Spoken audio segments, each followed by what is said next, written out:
Thrill Jockey the 25th of May 2018. I really wasn't sure that we were going to do another record after the last one, says Wooden Shjips songwriter Ripley Johnson. It's still morning in Portland, Oregon, in the final hours of winter, and Johnson, who splits his time between the aforementioned band and the space rock outfit Moon Duo, is up for all manner of topics. The main one, of course, is the latest Shjips effort, VV. It's being called the Quartet's summer album, and arrives just as schools across the U.S.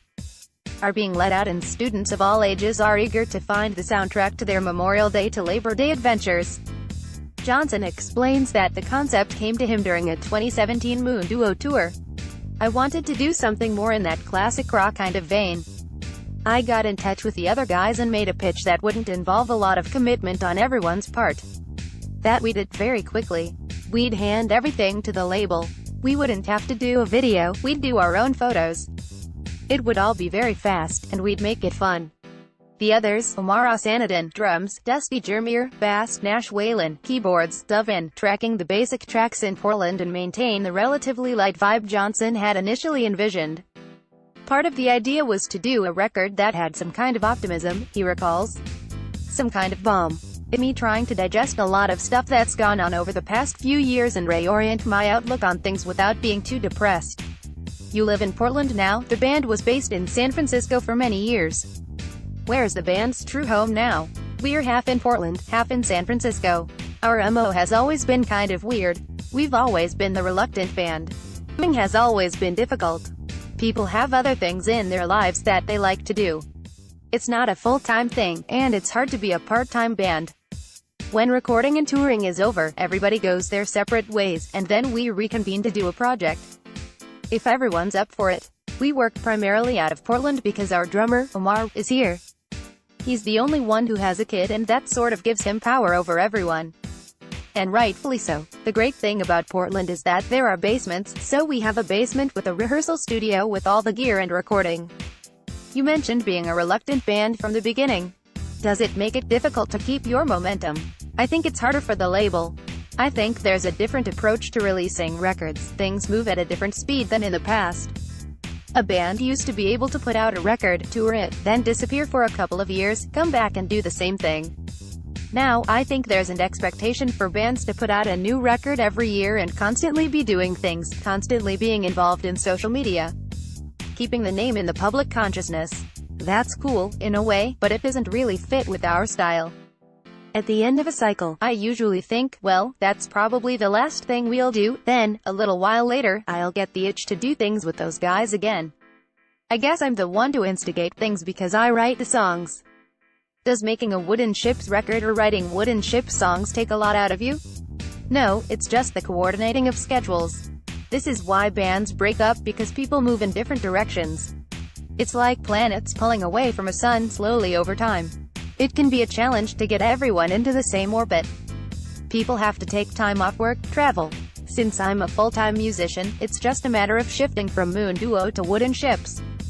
I always want to make sure that everyone's enthusiastic. If not everyone's up for it, then it's not really worth doing. There's a temptation for some bands to saturate the market. There are different mixes from the digital to the vinyl, and then vinyl filled with beer-flavored toothpaste. You guys really haven't done that. We're not lazy, but I think we just have a certain amount of collective energy. So we just do that. A couple of records ago there was a big thing about having bonus tracks. That's how the label would sell the record. iTunes would promote your record if you had an exclusive bonus track just for them. That's extra work, and it doesn't make any sense from an artistic, creative standpoint. We're album people. We want to make an album. We think about how the songs unfold over the course of that album. We thinking about A-side versus B-side. What's a good song to open the second side of the album with? I'm always surprised with bands that put out a lot of material. But maybe that's just how they function. I get that. But I just think slowly, so if a band that I like puts out an album and if by the time I get around to buying it they're putting out a second album, it discourages me. Maybe I should wait for this new one. I can't keep up. When I was a kid I was a huge Pink Floyd fan. There was a limited number of records, and you could just pore over them, get to know them intimately. When I was growing up most of the things I liked were old. You'd have this huge discography to go through, and a lot of times you didn't even know what the discography was. There was the Harmony Illustrated Encyclopedia of Rock before the internet. You might find a copy that was 5 years old, but there'd be a Neil Young biography. The author would talk about his career and then show his discography. I'd say, whoa, there's a record here I haven't seen in the bins, or you'd try to glean information from the records themselves. Who played on which record? Where was it recorded? I think that's a way of experiencing music that's really gone at this point. They have instant access to everything. But yeah, I'm of the same generation as you. I think maybe some of that comes into play with the time that bands or artists take between making records. You can do the really fast stuff, and maybe some bands have the fire and so many ideas that they want to keep going. But there is something nice when an artist disappears for a few years and comes out with an album, and you can be curious about what has happened in those 3 years. What new ideas do they have? What direction have they gone in? I was reading a little bit about your frame of mind as you started writing the material on V. When I was writing those songs, there was a feeling in the air, at least in our household, and around Portland, that was almost apocalyptic. There were a lot of environmental things that were happening that were really scary. Hurricane Harvey in Houston, there were these fires going on right outside of Portland in the Gorge. The Gorge is a pretty popular hiking spot. It was on fire. There was ash falling on the town. And there was all the political stuff that was going on. It was an odd, dark time in the middle of the summer, which is usually our really happy fun time here in Portland. I was feeling that. It's a strange time. There are many nuances to the conversations we're all having at the moment. Sometimes you feel like saying, right on, and other times, you find yourself saying, that might be a bit too extreme. After the election, there was a state of shock among people I knew. Wooden Shjips was on tour in Europe. The election ruined the vibe of our tour. We said, this can't actually be happening. That persisted for a really long time. For myself, I tried to find a perspective that made sense from which I could move forward. I think that people are just more engaged politically right now. I think, collectively, we went through this huge shift. It was shocking. Now people are trying to change things.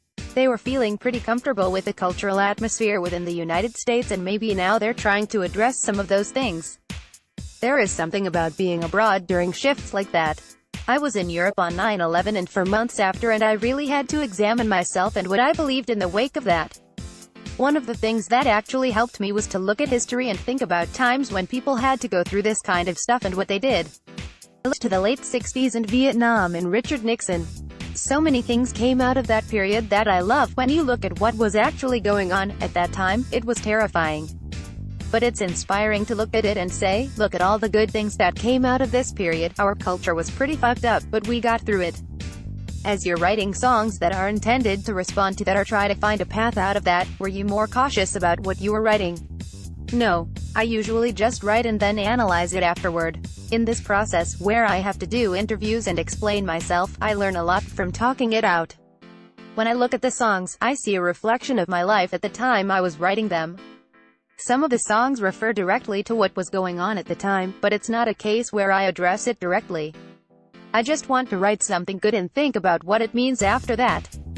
It strikes me, listening to your work, that this is a band where you really have to fall into the music together. There are certain grooves that I think are our natural grooves and other ones that we have to learn. Some things don't work. There are things we put to the side. It just isn't going to happen. We get into the room, and we bang it out. Then go into a studio and try to relax enough so that the music sounds like we're relaxed. That's tough to do. We're not super pro and recording requires effort, rehearsal. I think we are pretty aware of our limitations. We're not a very slick band, but there are areas where we are comfortable. How long did it take you to find your voice once you started writing songs? We started the original incarnation of this band in the early aughts. I was in my 30s.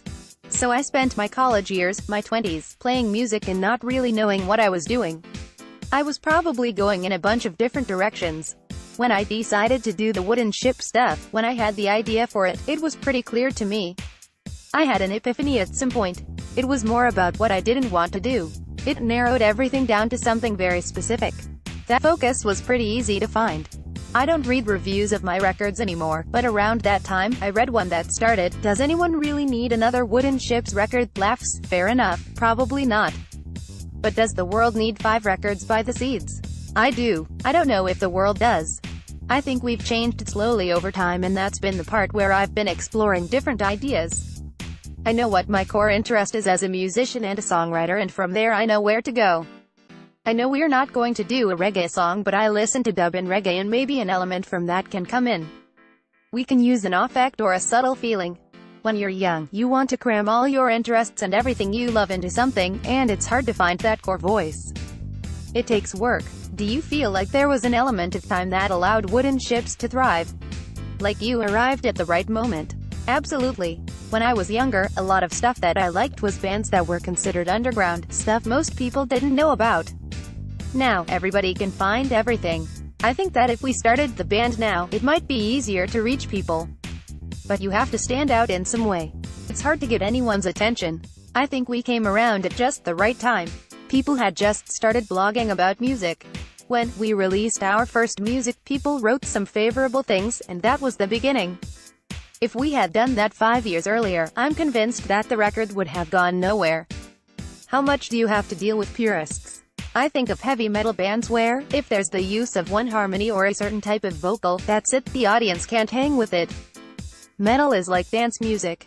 There are these specific genres with rules, and once you step outside of that, it's no longer that genre.